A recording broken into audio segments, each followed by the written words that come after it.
Em nome do Pai, do Filho e do Espírito Santo. Amém. O Papa João Paulo II foi considerado pela Igreja o Papa das famílias.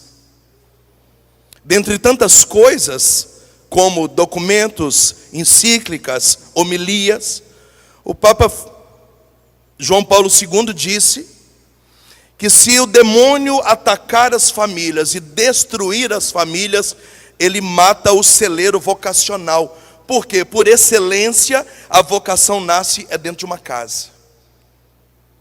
Portanto, se o demônio destrói a família, não tem coroinha. Se destrói a família, não tem sacristão. Se destrói a família, não tem seminarista. Se destrói a família, não tem sacerdote. Se destrói a família, não tem servos. Se destrói a família, não tem religiosos. Se destrói a família, não tem empregadores. Se destrói a família, não tem coordenadores.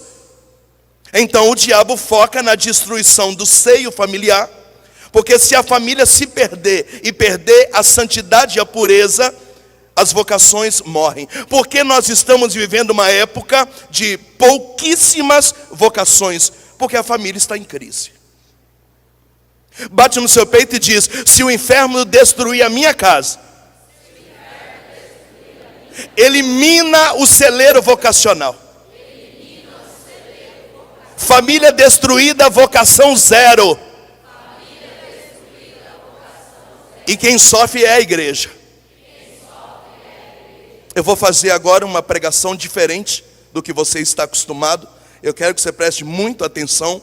Eu vou te explicar que isso é um trabalho coordenado. Eu preciso descortinar isso diante dos seus olhos. Fala para quem está do seu lado, presta atenção no gordinho de Minas Gerais, por favor. Isso. Se você abrisse a boca, me ajudaria muito. Abra a boca, diga para quem está do seu lado, presta atenção no gordinho de Minas Gerais. Abre comigo, por favor, o 6º livro da Bíblia. Gênesis, Êxodo, Levítico, Número, Deuteronômio, Josué. Livro do sacerdote Josué, capítulo 24, versículo 15. Pergunta para quem está do seu lado, cadê a sua Bíblia?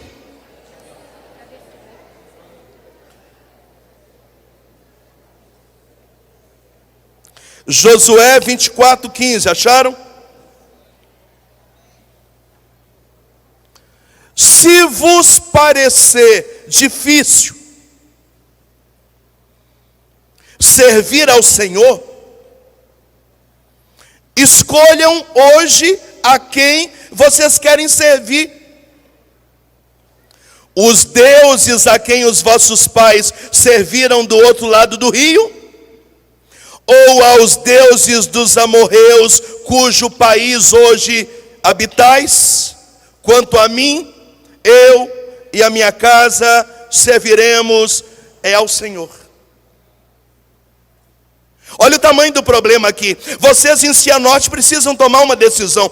Ou você vai servir os deuses pagãos e repetir as cagadas dos vossos pais, ou você vai cultuar os deuses locais que são cultuados por aqui? Porque quanto a mim, eu e a minha casa já decidimos, nós serviremos ao Senhor. Sacode quem está do seu lado e diga: eu e a minha casa serviremos ao Senhor. Diga para quem está na esquerda, direita, à frente, atrás, em cima, embaixo, de um lado e do outro: eu e a minha casa serviremos ao Senhor. Palavra do Senhor. Pode aplaudir a palavra, pode aplaudir. É a Ele, é a Ele, é a Ele. Está prestando atenção em mim? Daqui 2 meses, eu vou pregar um retiro de casais lá em Boston, nos Estados Unidos. É a 8ª vez que eu prego nos Estados Unidos. E Boston ficou marcado nos últimos meses, porque reuniu o maior encontro de satanistas do mundo. E o que é que o satanismo quer?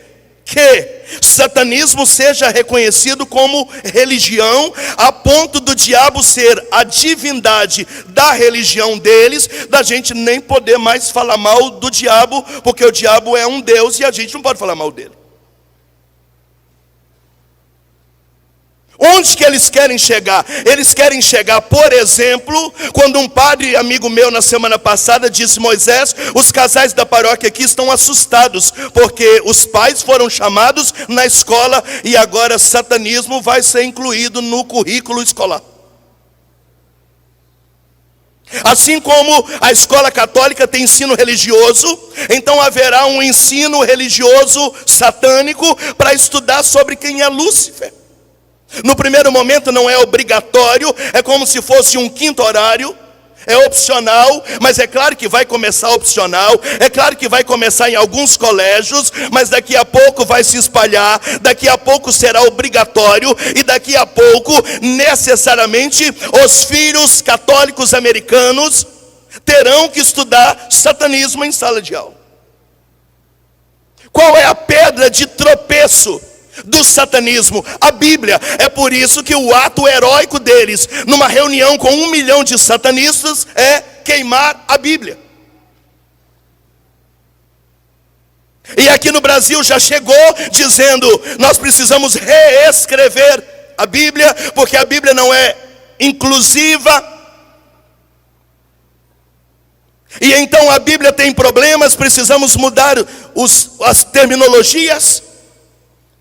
E a gente começa então a combater aquilo que é a pedra de tropeço. Por quê? Porque enquanto o bem venceu o mal, quem vai querer adorar uma divindade derrotada? Então a Bíblia terá que ser condenada, porque nós não vamos aceitar cultuar uma religião onde o Deus cristão pisou na cabeça do nosso Deus. Então quem falar mal contra o diabo será processado. Automaticamente vai proibir as imagens, por exemplo, de São Miguel Arcanjo, porque como é que eu vou aceitar a divindade da minha religião, que é o satanismo, debaixo de um pé e uma espada de um anjo cristão? Portanto, eles reuniram 1 milhão de satanistas de vários países, sobretudo dos Estados Unidos, queimam a Bíblia e começam a lutar e lutar e lutar. E veja, isso aconteceu agora em maio, junho. E nós estamos em 2, 3 meses depois, e as escolas estão discutindo satanismo como ensino religioso nas escolas. Mas eu quero explicar para você como é que tudo isso começou. Você está me ouvindo ou não? Sim. Abra a boca para eu não surtar. Sim. 1940, qual é a data que eu disse? Nasce nos Estados Unidos um movimento chamado movimento queer. É Q-U-2-E-R. Queer. Diga comigo, movimento queer. Tecnicamente é movimento dos diferentes. Vulgarmente falando, é o movimento dos esquisitos. Ou seja, eu que quero ser diferente, eu que quero ser esquisito, a sociedade tem que me aceitar.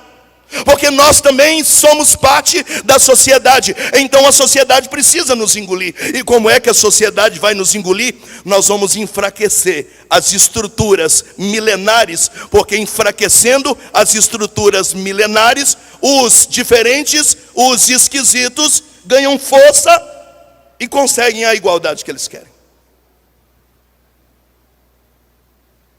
Qual é o filho do queer? Destruir a imagem do homem, com a ideia de que o homem é machista, mas não é isso. É gerar uma geração de homens frouxos, um bando de banana de pijama. E eu queria que você soubesse que 95% do fracasso da família é um fracasso masculino. Isso é livro do Gênesis. O homem deixará o seu pai e a sua mãe e se unirá a uma mulher. A vocação, a família é masculina. O homem é o sacerdote da casa. Há uma autoridade espiritual sobre ele. Mas nós temos homens viciados em pornografia, prostituição, adultério, indecência, droga, cachaça, sinuca, baralho. E as famílias soltas, as mulheres abandonadas, famílias fracas. E aí nós temos uma geração de famílias fragmentadas. Por quê? Porque falta um homem dentro de casa. É uma filha do queer. Vamos destruir a imagem patriarcal, que a família tem um homem que senta na ponta da mesa. Isso não pode mais acontecer. E é interessante que as estatísticas dizem que quando um jovem vai para a igreja, a possibilidade dele salvar uma família é 26%. Diga comigo, 26%. Quando uma mulher vai para a igreja, a esposa, a possibilidade dela salvar uma família é 47%. Diga comigo, 47%. Mas quando o homem vai para a igreja, prepara para aplaudir, a possibilidade de salvação de uma família é 95%.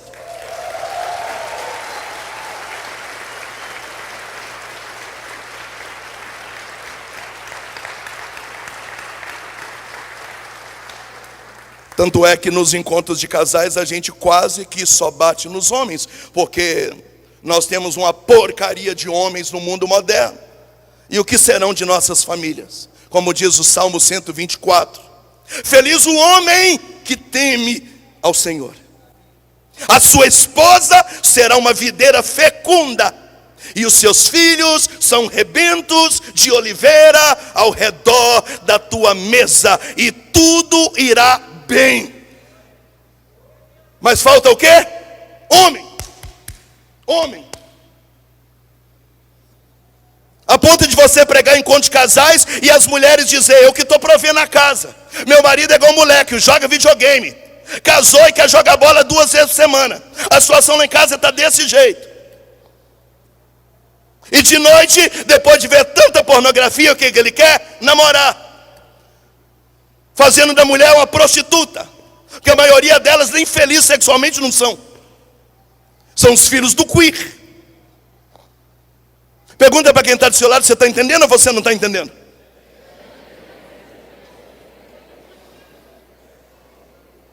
Segundo filho do queer, feminismo. Mulher poderosa, mulher empoderada, mulher que tem dinheiro, mulher que ganha bem, mulher que não precisa de homem. O seu corpo é seu, você aborta, você engravida, você sente prazer. Tanto é que 80% dos produtos eróticos são focados no prazer feminino. Mulheres tatuadas, cheias de piercings, cheias de alargadores, mulheres independentes, mulheres que trabalham. Você não precisa de homem para nada, porque você é poderosa, porque você aborta quando você quer, porque você é dona de si. Aborto, falta de maternidade, mulher que não fica em casa, educação de filhos terceirizada. E você vai desfazendo, veja bem, primeiro você desfaz a imagem patriarcal, no segundo momento você desfaz a imagem da matriarca, ou seja, há uma descompensação estrutural. Feminismo.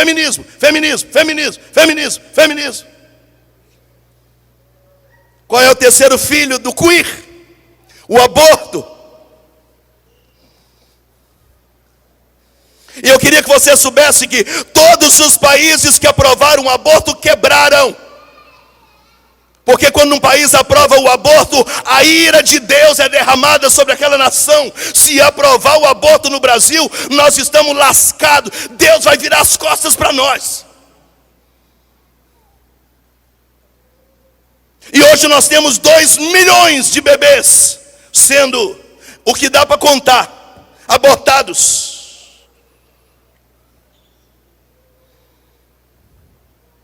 Outro filho do queer, ideologia de gênero. Ser humano não tem sexo, cada um se identifica com o que quer. Deus errou. Deus, que é tão perfeito, errou na criação. Você é um zumbi num corpo masculino ou feminino, descobrindo ao longo da vida aquilo que você é, a ponto de ter gente que não se identifica com nada. Você literalmente é oco. Você não é homem, não é mulher. Você pode apaixonar por idoso, por criança, por árvore, por cachorro, por 2 homens, por 2 mulheres, só com homem, ou binário. Então, a partir de 940, começa esse movimento. Vamos bater na estrutura, vamos enfraquecer. Você enfraquece os homens, você enfraquece as mulheres, você libera o aborto, ideologia de gênero. A gente bate na igreja, a gente bate na Bíblia. E quando a gente conseguir deixar todo mundo meio que cambaleando, aí os diferentes, os esquisitos, terão voz e vez. Isso é tão sério que nos Estados Unidos o movimento queer se transformou em teologia queer, que já são ensinadas na faculdade. Por exemplo, Harvard, nos Estados Unidos, já é possível você fazer teologia queer. O que é teologia queer? É uma teologia inclusiva, onde Deus abraça todo mundo, onde a gente tem que saber lidar com o diferente, onde a gente não pode julgar ninguém, e eles levantam a bandeira do satanismo. Por quê? Porque o demônio que é rejeitado é o Deus dos diferentes e dos esquisitos. Por isso, quem nos defende é Satanás. Pergunta para quem está do seu lado: você está entendendo o que o Moisés está falando ou não? Será que você pode abrir a boca para eu não pular de cabeça daqui de cima? Abre a boca, pergunta para quem está do seu lado: você morreu? Você foi sepultado?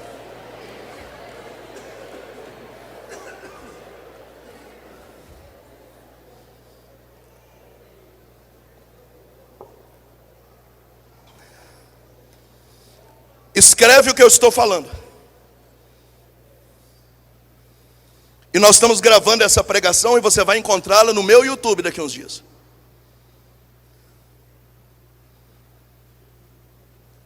Se não podemos mais dizer o nome de uma entidade na hora da oração de renúncia, daqui a uns dias nós não poderemos mais renunciar a Satanás. Nós não poderemos mais renunciar a Satanás.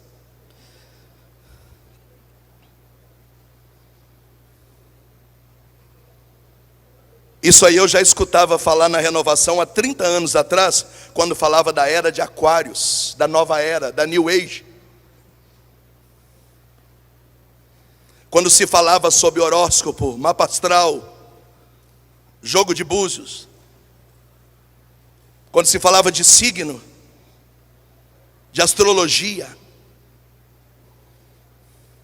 Olha onde nós chegamos. Nós saímos do esoterismo e chegamos no satanismo. E quando tudo isso começa a criar força, aonde que isso bate? Diga comigo: na igreja. Me pergunte por quê. O catecismo da Igreja Católica tem 91 parágrafos tentando explicar quem é a Igreja Católica. Por que tentando? Porque ela é sobrenatural, não tem palavras para explicar. Aí entra em cena Santo Tomás de Aquino, o doutor angélico, inteligentíssimo. Para mim o maior santo inteligente da Igreja Católica é Santo Tomás de Aquino. Coincidência, era gordo. E Santo Tomás de Aquino tenta resumir 91 parágrafos do catecismo, dizendo: a Igreja Católica é o depositário da verdade. O que é depositário da verdade? Tudo que existe de verdade entre céu e terra não está fora da sua paróquia, está dentro da sua paróquia. Ela é o depositário da verdade. Pode aplaudir, pode aplaudir, pode aplaudir.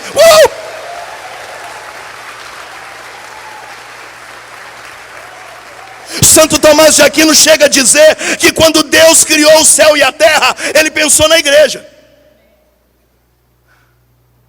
Portanto, se existem os minerais, é por causa da igreja. Se existem os vegetais, é por causa da igreja. Se existe o coro angélico, os principais potestades, virtudes, anjos, arcanjos, querubins, serafins, é por causa da igreja. A Virgem Maria entra no cenário salvífico por causa da igreja. A Bíblia existe por causa da igreja. A igreja tem provisão, a igreja tem doutrina, a igreja tem vocação, tem apostolado, tem magistério. Tudo que o ser humano precisa está na igreja. Não há nada de verdade fora da igreja. Por isso que o catecismo da Igreja Católica diz que não há salvação fora da igreja. Por quê? Porque Deus depositou nela tudo aquilo que é espiritual. Então, quando alguém começa a atacar a sua casa, onde que se respinga? Na igreja. Por quê? Porque a igreja é o equilíbrio do universo.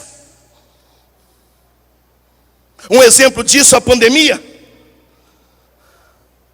O mundo estava desabando, fechou a igreja.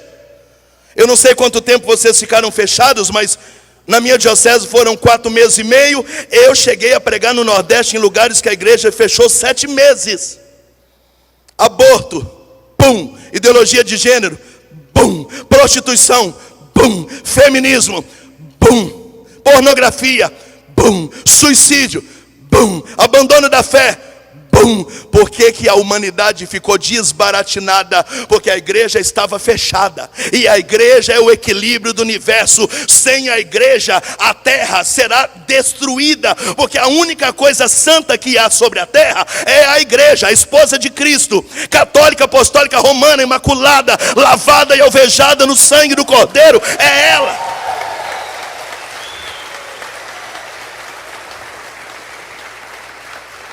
E se Jesus desceu na terra e foi ser humano em tudo menos no pecado, é por causa da igreja. Se a Virgem Maria foi imaculada, por causa da igreja. E os santos católicos só foram santos por causa da igreja. Não há santidade fora da igreja. Então, quando chega na época da política, assunto LGBTQIA+, respinga onde? Lá na igreja. Quando chega na época da política, assunto aborto, respinga onde? Lá na igreja. O divórcio respinga onde? Lá na igreja. Índice de suicídio respinga onde? Lá na igreja. Então, enquanto o movimento queer vai crescendo, enquanto a família vai sendo atacada, começa um redemoinho, onde isso respinga diretamente na sua paróquia. E tudo aquilo que chega diretamente na sua paróquia, diga aleluia, imediatamente bate no céu, diga aleluia. E quando bate no céu, a primeira pessoa que se preocupa é a mãe do céu. É verdade ou não é você que é mulher?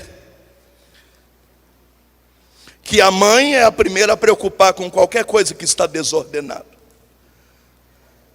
Eu estou montando com você uma linha de raciocínio. Diga aleluia se você está vivo ainda.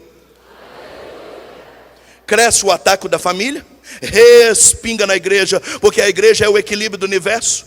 Por causa da ligação entre céu e terra, pressionou a igreja, isso sobe, como diz o Apocalipse capítulo 6, como uma fumaça de incenso, chega lá na narina. Chegou na narina, quem sente o cheiro do queimado primeiro? É a mãe. E a mãe tem uma obrigação de fazer alguma coisa.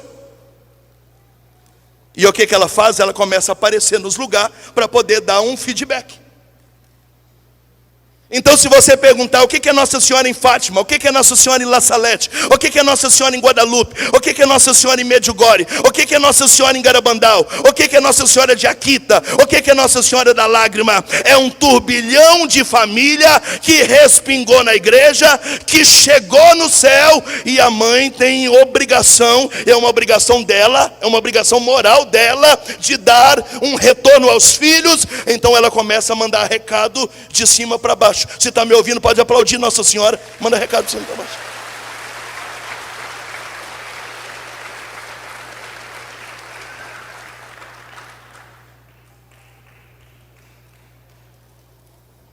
Então, em 1950, diga aleluia quem me ouve. A pressão queer bateu na porta da igreja. E o Papa Leão XIII disse: a fumaça de Satanás entrou dentro da igreja.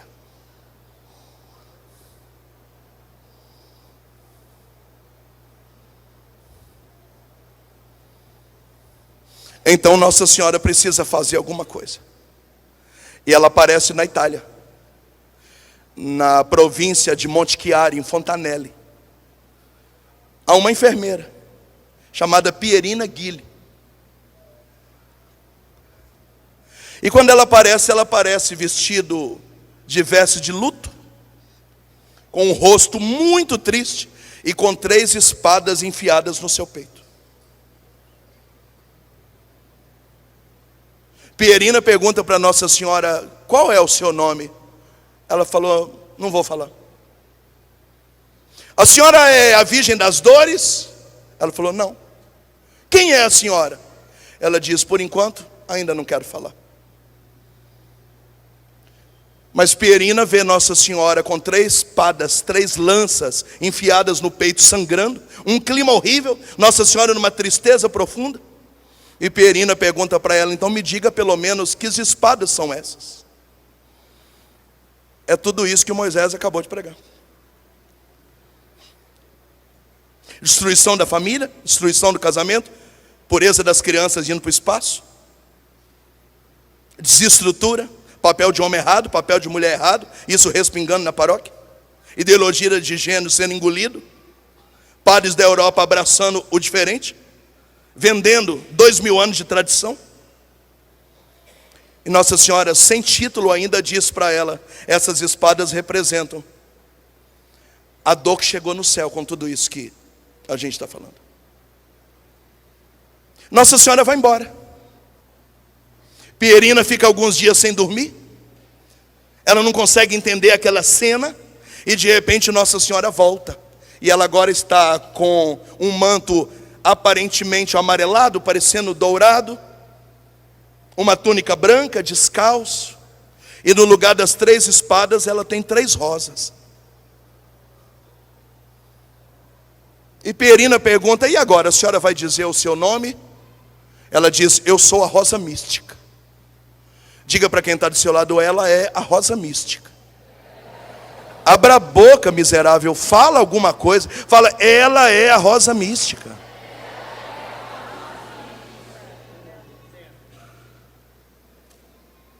Nesse momento ela está com um semblante um pouco melhor.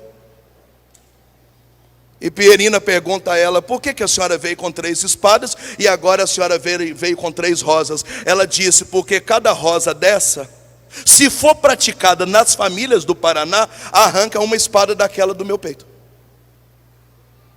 Diga comigo, cada espada é arrancada por uma rosa. Cada rosa que for aplicada lá em casa, arranca do coração imaculado uma espada de dor. A primeira rosa era branca. E Pierina perguntou, rosa mística, o que é a rosa branca? Ela diz, um espírito profundo de oração nas casas. Eu estou dizendo que se a sua família não largar essa desgraça desse celular e começar a rezar, a sua família vai ser engolida pelo sistema. Porque a única forma de brecar uma espada daquela lá é com uma rosa dessa aqui. Qual é a primeira? A branca. Espírito de oração. Fala para quem está do seu lado, nós vamos ter que orar.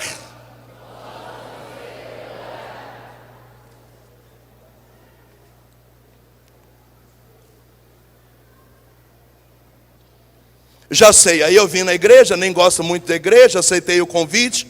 Aí o cara vai mandar eu rezar. Não, eu vou fazer para você uma pregação inteligente para gente que eu acho que é inteligente também. São Paulo escreve aos Filipenses dizendo que a luta que nós estamos travando, diga aleluia, não é carnal, é espiritual. E para lutas espirituais, as armas precisam ser espirituais, capazes de arrasar até as fortificações.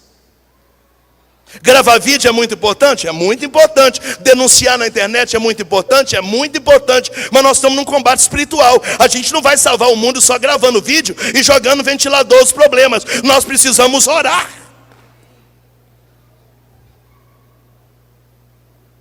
Moisés, o que você acha do sínodo da Amazônia? Gente, vamos rezar. Moisés, você ainda não se pronunciou sobre a vacina. Vamos orar. Moisés, você não vai falar nada sobre a política. Todo mundo já está fazendo, já está falando. Eu estou rezando 1000 Ave Marias, Quaresma de São Miguel, jejum de Daniel, acordando na madrugada. Eu estou no mundo espiritual, porque a batalha é espiritual, ela não é carnal. Eu mesmo aplaudo, você morreu.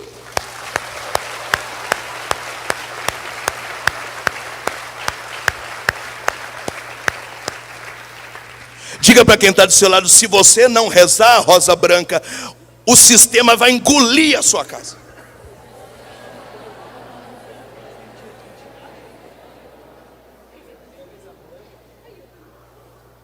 Qual é a minha birra com o celular? Não é nem pornografia, adultério. A minha birra com o celular é que ele ocupa um tempo da sua vida. As estatísticas dizem que o brasileiro passa de 7 a 14 horas por dia no celular e não consegue rezar um texto de 15 minutos. Então você não reza, não lê, não estuda, não tem marido de qualidade, não tem esposa de qualidade, não brinca com seus filhos, mas porque ficou com o celular na mão e não ofende ninguém, e fica mandando link, mandando coisa, e mandando música, e pombinha da paz, e frasezinha pronta, você acha que você está usando o celular para evangelizar. Você é um imbecil. Porque se mandar pombinha com frasezinha positiva transformasse a vida de alguém, não precisava eu estar aqui. Era só eu mandar link para você. Aliás, tem coisas que eu não entendo, porque a pessoa me manda um zap pedindo ajuda, porque está perdendo a fé, mas eu clico na foto dela, está lá palavras de esperança. Por quê? Porque já é programado. Ela é tão imbecil que ela está sem fé, publicando coisa de fé. Aí você acha que nós vamos salvar a sua família em rede social? Ah, vai caçar o que fazer.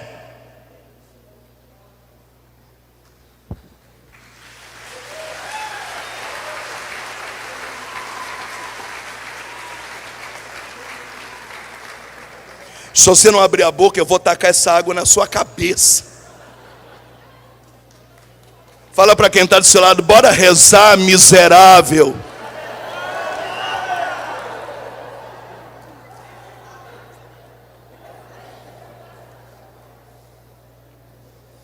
Eu estou dizendo que a partir de hoje você precisa orar. E qual é a cor dessa rosa? Metade respondeu, o resto deve ser tudo testemunha de Jeová que invadiu minha pregação. Eu estou dizendo que a partir de hoje você precisa orar. Qual é a cor dessa rosa? É branca. Eu vou fazer uma análise inteligente contigo, diga amém. Se o dia tem 24 horas e biblicamente o dízimo é 10%, 2 horas e 40 do seu dia deve ser rosa branca. Eu fui à missa 50 minutos, 2 horas e 40 menos 50 minutos. Rezei um terço, 20 minutos. O que sobrou menos 20 minutos. Mais um estudo bíblico, mais um louvor, mais uma oração pessoal, mais uma adoração santíssima. De noite, fechou com a salve rainha, morreu.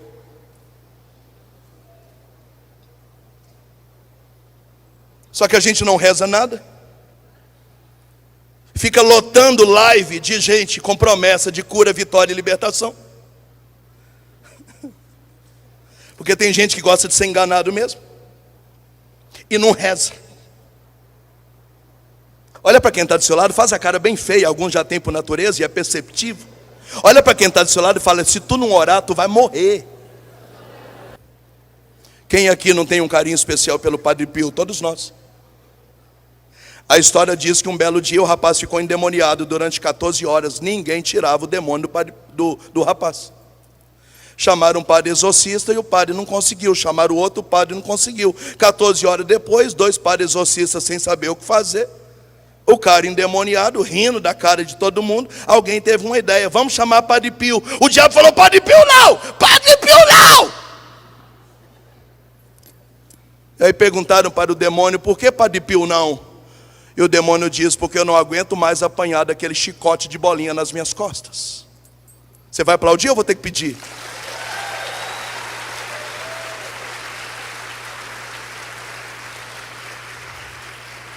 São Luís Maria Grignon de Montfort, do Tratado da Verdadeira Devoção à Santíssima Virgem, no qual há 17 anos eu sou escravo. Ele diz que aonde a Virgem Maria está, o demônio não pisa.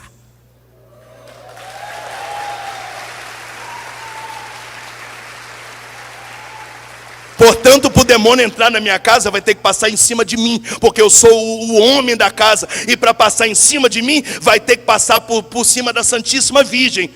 Mas Santo Afonso Maria de Ligório diz que numa casa que impera o terço e a Imaculada, num raio de 5 quilômetros, os demônios sentem cheiro de rosa e declaram: nós não podemos entrar lá.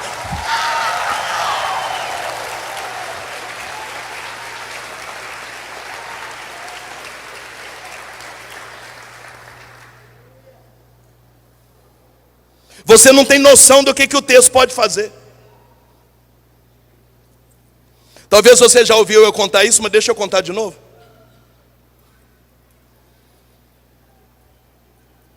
Acabei de pregar numa cidade do Paraná, estou indo para o aeroporto de Maringá. Tombo uma carreta, fica tudo parado, e o motorista diz: a gente vai perder o avião. Meti a mão no meu texto, falou: quem falou para você que a gente vai perder o avião? Ele falou: nós vamos perder o avião. Falei: cala a boca, filho de Lúcifer. Ninguém aqui vai perder o avião. A pista ficou interditada de 30 a 40 minutos. O motorista perguntou: ainda vale a pena a gente ir para o aeroporto ou é melhor voltar para trás? Porque o senhor já perdeu o avião. Eu falei: ninguém aqui perdeu o avião, porque eu estou com ela. Quando eu cheguei no aeroporto de Maringá, entreguei a minha carteira. A moça falou: fica tranquilo, o voo está atrasado 40 minutos.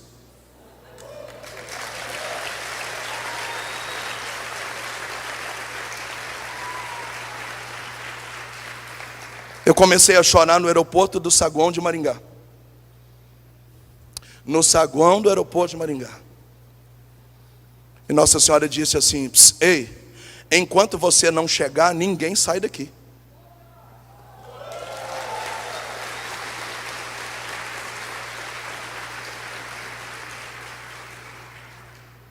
Você não tem noção. Rosa Branca, ponto 1, Bíblia. Rosa Branca, ponto 2, texto. Rosa Branca, ponto 3, missa. Eu não estou falando de missa online, não. Eu estou falando de missa. Como dizia São Pedro Julião Emar, fundador do Sacramentino, do Santuário de Adoração Eucarística: ó católicos, o que quereis mais? Se já tendes a Eucaristia, já tendes tudo. É só ir para a missa. É só ir para a missa. Só ir para a missa. Quer vitória financeira? Missa. Quer paz interior? Missa. Quer autoestima? Missa. Quer qualidade de vida? Missa. Tudo que você precisa está na Santa Missa. Se você não tiver uma Bíblia, não rezar um terço e não comungar, o sistema vai engolir a tua casa. Por isso que Nossa Senhora diz que a única forma de combater uma espada daquela é uma rosa dessa. Qual a cor da rosa? Branca. E o que significa rosa branca? Um espírito forte de oração. A partir de hoje eu estou inaugurando aqui nesse santuário. Deus está levantando um povo que reza, um povo que ora, um povo que está na batalha, um povo de luta.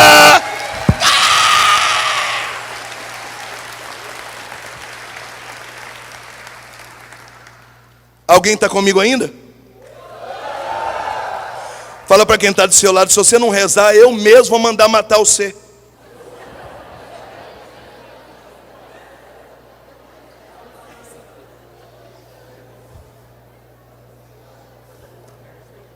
Você acredita realmente que tudo pode ser mudado pela oração? Sim. Então por que você não reza e não larga essa desgraça desse celular?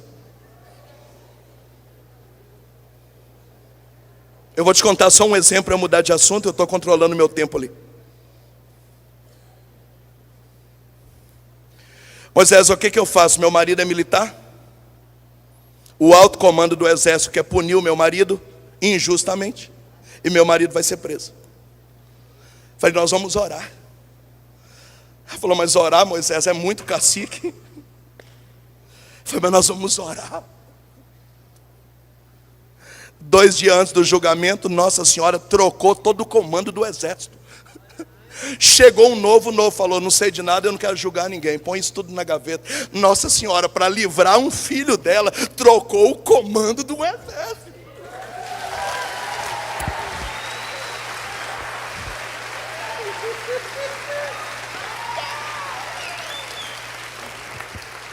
Fala para quem está do seu lado: vamos orar.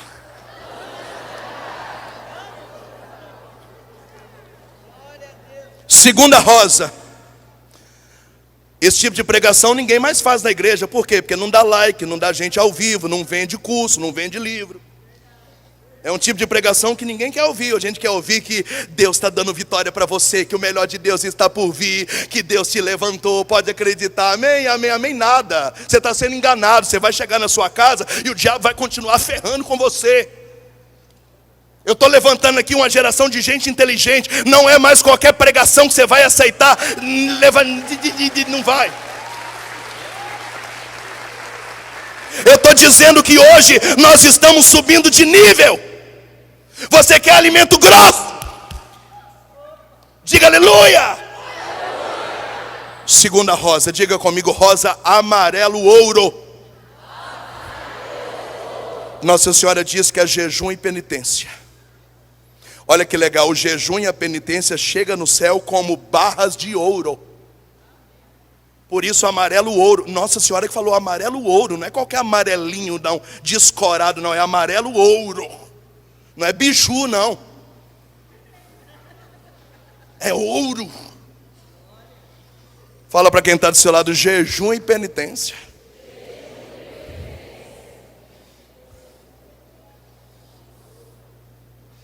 Qual que é a diferença dos dois, Moisés? O jejum é um dia só. Toda segunda, quarta e sexta, toda sexta. E a penitência é por um prazo. Por 21, por 40, é doce, é refrigerante, é carne. É abrir mão dos seus aposentos, é dormir no chão.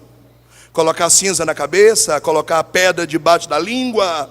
É amarrar corda de sisal na cintura, é andar descalço dentro da sua casa, é tirar celular, deletar a rede social, acabar com a senha do Wi-Fi. Isso é penitência, é um período de combate. E o jejum é datas estipuladas, toda sexta, toda quarta e sexta, toda segunda, quarta e sexta. Quantos tipos de jejum a Igreja Católica tem? 7. Do leve ao pesado, porque jejum não é teste de resistência. Jejum é para você dizer, a carne não manda em mim. Eu estou na batalha e eu não abro mão da batalha.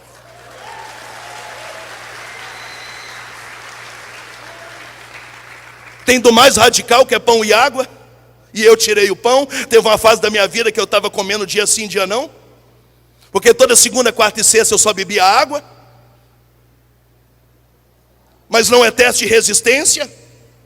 Por isso que esse papo de, porque o novo é melhor não, porque a senhora é melhor não, o aposentado também não, o que não paga ônibus também não. Aí beleza, então não precisa pagar ônibus, não precisa mais jejuar, só vai à missa quando quer, já pode morrer também então. Aliás, o que tem de gente idoso fazendo besteira com neto, com telefone na mão. Então, para dizer que eu não milito na carne, eu milito no espírito, eu estou na batalha também. Então você faz jejum. O jejum, na verdade, você não agrega a Deus em nada. O jejum é só você dizendo para você mesmo que você continua com princípios, e esses princípios são inegociáveis. E quando você jejua, faz penitência, você demonstra para o mundo espiritual, seja o bem ou mal, que você é guerreiro, que você está na batalha também, e que você não é mole não, e você está focado. É para isso que a gente jejua. Aí nós estamos numa geração que a missa tem que ser rápida, a homilia tem que ser rápida, tem que ter almofada no banco, para ajoelhar tem que ser macio, alguém tem que olhar o seu carro, você tem ar, você manda a Alexa ligar a luz para você não ter que ligar mais, agora você tem mesa que é giratória, você tem cama que faz massagem, você tem Netflix, você fica com o controle na mão, você assiste futebol, a sua televisão é do tamanho da sua parede. E como é que nós vamos falar de jejum e penitência, onde todo mundo quer prazer na carne, onde todo mundo quer bem-estar, e qualquer coisa que incomoda o seu bem-estar, te incomoda também? Só tem um detalhe, me pergunta qual é? Nos Atos dos Apóstolos conta ali a história de 2 exorcistas judeus. Eu acho que eles eram do Paraná, não tem lógica. A Bíblia diz que os 2 foram expulsar um demoniado. E falou, demônio, sai em nome do Deus que Paulo prega. O demônio falou, não grita comigo. saia em nome do Deus que Paulo prega. O demônio falou: não grita comigo, eu já falei. Peraí, vamos fazer uma reunião. O Deus que Paulo prega, a gente morre de medo, é Jesus de Nazaré. Paulo também a gente morre de medo, porque o cara é fera. Agora vocês dois, a gente nunca ouviu falar de vocês no inferno, não. A Bíblia diz que eles apanharam tanto, mas apanharam tanto, mas apanharam tanto, que chegaram escorraçados em Jerusalém e falou: Pedro, por que os demônios não nos obedecem? Prepara para aplaudir. Pedro disse: porque os demônios só obedecem quem faz jejum e quem tem vida de oração.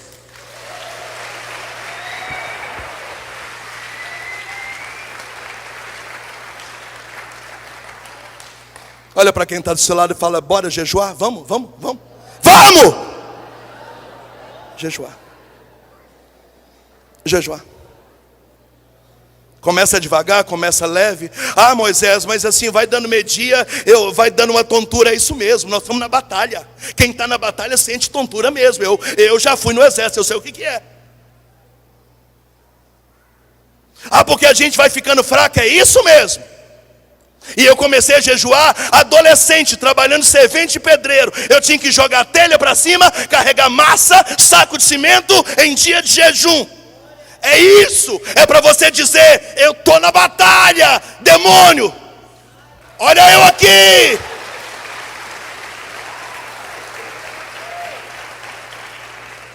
A boca vai feder, aí você escova o dente, vai dar tontura, vai dar fome, vai ficar fraco, as vistas vai escurecer. Batalha é batalha, querido. Guerra não é ressorte. Guerra é guerra. Onde você mata ou morre, ou pede para sair.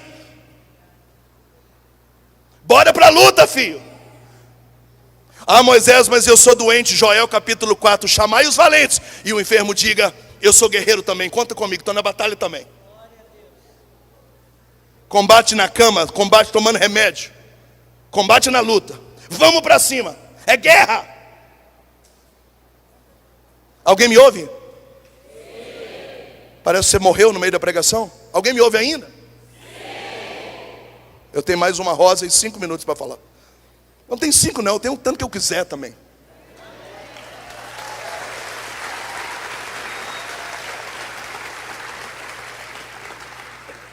A irmã da música nem aplaudiu, ela está doida que eu calo a boca.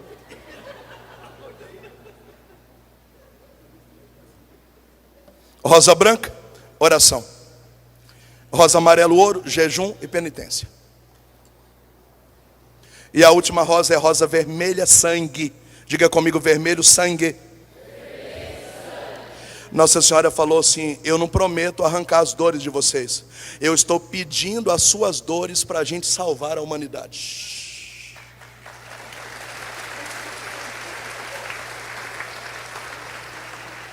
Como é que nós vamos fazer com essas igrejas católicas que estão parecendo igreja protestante, que só faz campanha de parar de sentir dor, enquanto Nossa Senhora está pedindo nossas dores para salvar a humanidade?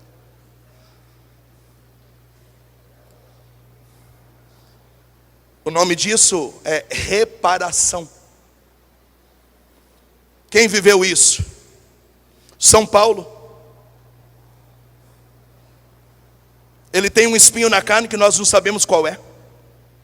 E olha que de Bíblia eu entendo. Alguns dizem que é a castidade, porque ele era um baita de um mega homem. Outros dizem que era uma doença física. E é legal a gente não saber, porque todo mundo aqui tem um espinho diferente. Só que aquilo ali incomodava, e ele disse 3 vezes. Ou seja, eu fiz uma oração perfeita. Eu não errei na minha oração, porque 3 na tipologia bíblica é perfeição, é trindade. 3 vezes eu fiz uma oração perfeita, dizendo: arranca de mim esse espinho, porque é como um anjo de Satanás me esbofeteando. E o Senhor disse: não vou tirar, basta-te a minha graça. Chupa. Não vou tirar.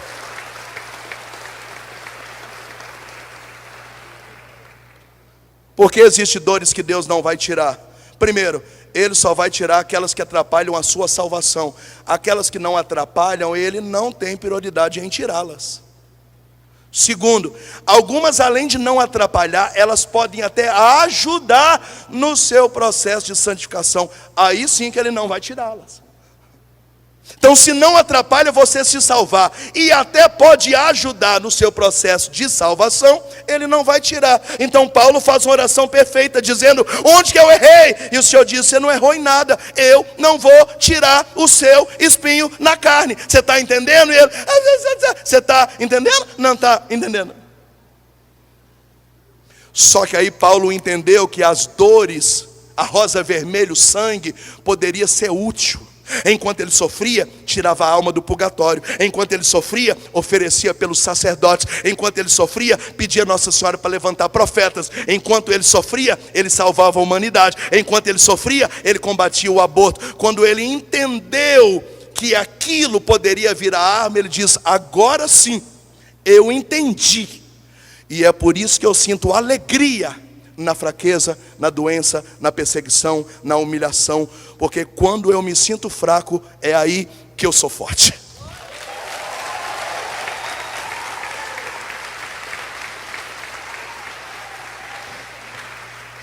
Eu estou dizendo que não vai ter vida boa para você, porque você tem que ter uma rosa vermelha, o sangue para oferecer. Às vezes é um tratamento, é uma enfermidade, é um câncer, é uma hemodiálise, é um alcoolismo em casa, é um desemprego, é um problema na coluna, que você amanhece todo travado, e você vai ter que aprender a dar glória sim, oferecer a dor, vai ter que aprender a ser sereno, vai ter que aprender a ser feliz, e oferecer a sua rosa vermelha, porque dor na coluna tira a alma do purgatório e restaura casamento, se você está na batalha de verdade.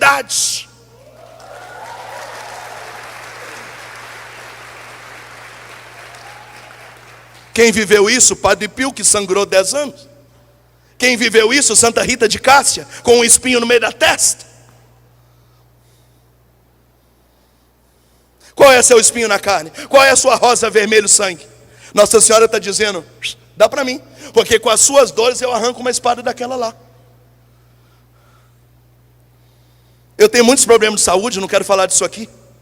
Eu pareço um idoso, do pé à cabeça eu tenho um problema. Eu tomo remédio para alguma coisa, eu sou todo ferrado. E eu estou há anos pedindo a Nossa Senhora para me ajudar. Ter brilho no olhar, não reclamar, autoestima lá em cima, conviver com dor. E no final de cada dia oferecer isso como rosa vermelho, sangue, dizendo: já que Deus não tem interesse de me dar esse alívio, então eu transformo essa rosa, esse sangue, em arma. E nós vamos encher o céu de gente e vamos salvar as famílias. Na minha carne.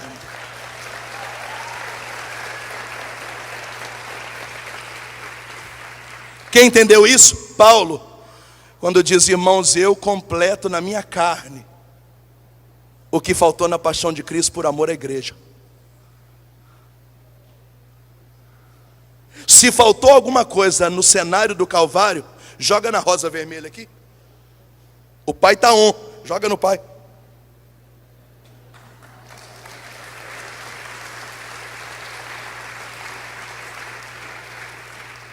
Um pouquinho mais tarde, Paulo diz: porque com Cristo eu sou um crucificado também, porque o outro lado da cruz é meu.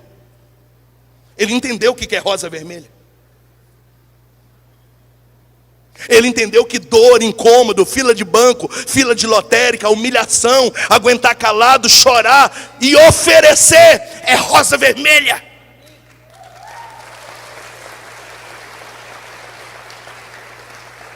Ele entendeu que incômodo é rosa vermelha. Nessa geração onde todo mundo quer gravar um vídeo e se manifestar, onde todo mundo quer desabafar, Nossa Senhora diz: silencia, silencia, silencia, engole o choro, me oferece a sua dor, e com a sua dor nas minhas mãos nós vamos salvar a humanidade.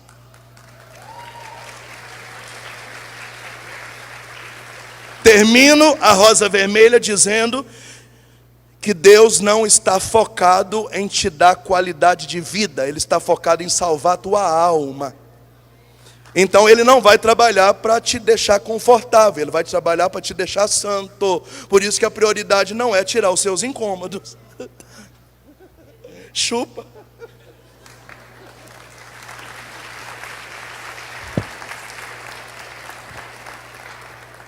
Pergunta esse defunto do seu lado aí, você está entendendo ou não está entendendo?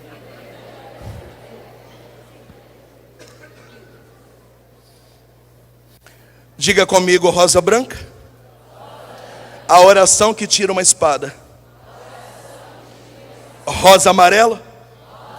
Jejum e penitência que arranca outra espada. Rosa vermelha. Dores físicas e incômodos que retira a terceira espada. Nossa Senhora para de aparecer, diz que ela é a rosa mística. A igreja celebra Nossa Senhora da Rosa Mística todo dia 13 de julho. Uma devoção muito pouco divulgada. E Nossa Senhora dá a solução para a nossa casa entrar no céu. Eu quero terminar essa noite dizendo que a gente precisa se posicionar. Foi o que aconteceu com Josué aqui, amém? Escolha número 1, fazer as mesmas cagadas que os pais de vocês fizeram, inclusive cultuar os deuses deles. Opção número 2, chegar numa terra prometida e começar a cultuar os deuses daquele povo. Opção número 3, eu já decidi, eu e a minha casa serviremos ao Senhor. É ao Senhor.